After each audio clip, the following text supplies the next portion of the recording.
Hey, I'm Brandon with RevZilla, and today we're talking about the PackTalk Edge. Let's hop on the bike and check it out.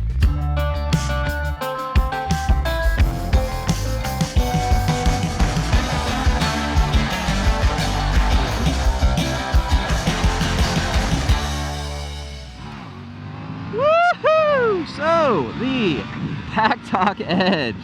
I've been using it for a few months as a commuter, then I used it in South Dakota during our Get On Adventure Fest, and then I actually rode this very bike, this Triumph Tiger, from South Dakota over to southern Utah to see my folks and spend some time with them, and then I made my way back to Philadelphia on this here motor tutor, and I used the PackTalk Edge the entire time. But yeah, I had some thoughts about the PackTalk Edge and possibly help out anyone who might be looking at like the PackTalk Edge or something like the PackTalk Bold, which is just a step below. This is the latest and greatest within their line, and it's about an $80 difference. And for some people, I think some of the features I experience will be absolutely worth that extra $80, and I think for some people it's like, not so much. So hopefully this will give you a little bit more insight there and just help you out with your decision if you're trying to make one.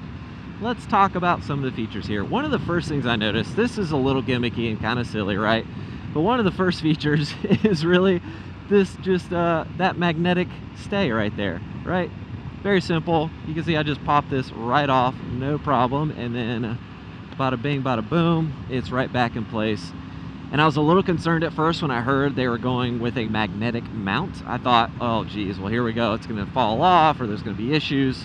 I can assure you that is absolutely not an issue. There's a little plastic tab that kind of locks it in place and prevents it from just flying off on its own. And I rode through a variety of different terrains, all kinds of different terrains for South Dakota. Mud, rocks, sand. I crashed a lot. Yeah, this thing stayed in place. No issues whatsoever. Had it on a different helmet, of course, had it mounted up on a dirt lid.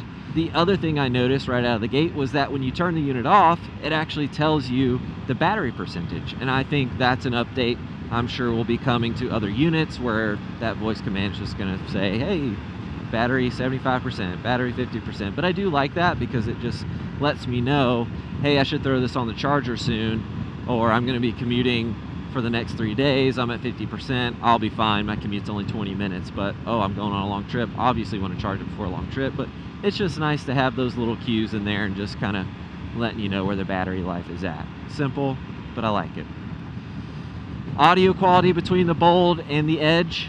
I've got the Bold literally in my pocket right now. The speakers, everything, swapped them out back to back with this particular helmet, and I was really glad I was able to do that comparison. I'm not able to notice any difference. I've got earplugs in though, because I can hear the sound much better, especially at highway speed with earplugs in, which might sound counterintuitive to some, but I'm gonna assure you it does a great job of blocking out, let's say, the bad noise, so to speak, and letting in the good sound and the good noises.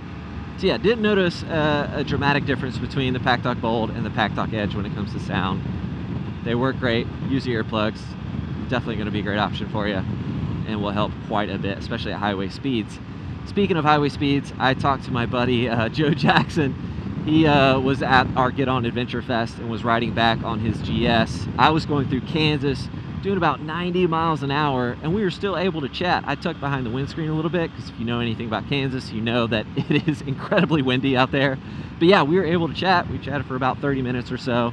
I was impressed with the overall sound quality and that he could hear me, I could hear him, and yeah, it was pretty cool, pretty cool. And one of the last things I really noticed as a difference between the Bold and the Edge that I liked and I thought was a bit beneficial, the voice commands, hey Cardo, music up, hey Cardo, next song, whatever.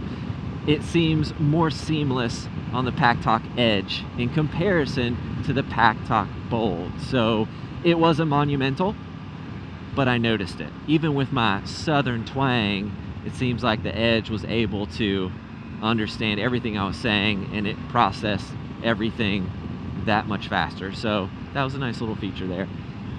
I like the updates with the PackTalk Edge. I think they did a good job. Do I think it's worth the extra 80 bucks? I believe it is. Don't quote me on the price, but it's about $80 of a difference between the Bold and the Edge.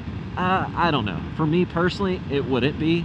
I'm super happy with the Edge, and the natural voice commands are a little bit more seamless, but everything else is just kind of like, I don't know if I really need to be able to take this unit off so easily.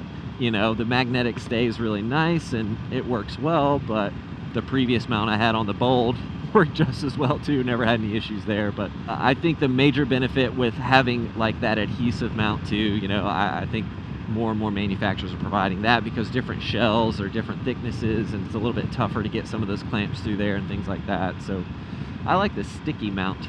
I like that we've got that, and some of the other manufacturers are providing that as well. But hopefully that helps you out. If you've got any additional questions, hit me up with any questions. I'll get back to you. And I appreciate you hanging out with me for a bit, guys and gals. As always, keep it pinned. Let's get a little wheelie in. Keep it pinned.